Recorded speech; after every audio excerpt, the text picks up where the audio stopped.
ওগো একটা মশার ধূপ দাও তো।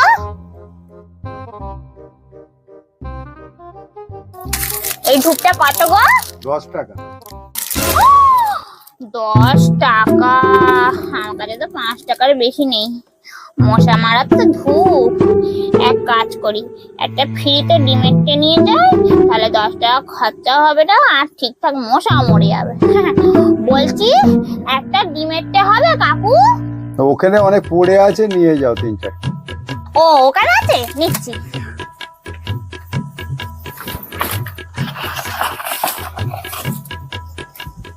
এই ধূপটা নিয়ে যাও, নিয়ে যাও। ওই ধূপ আর আমি নেবো না, এই তো ফ্রিতে ডিমেটে নিলাম। বাড়ি গিয়ে এটা জ্বালিয়েই আর মশা তাড়াবো। তোমার ধূপ আর আমি জীবনে নেবো না। তুই আয় পরের দিন, এর পরের দিন ওই ফ্রিতে ট্রেনও তোমার ব্যবস্থা করছি।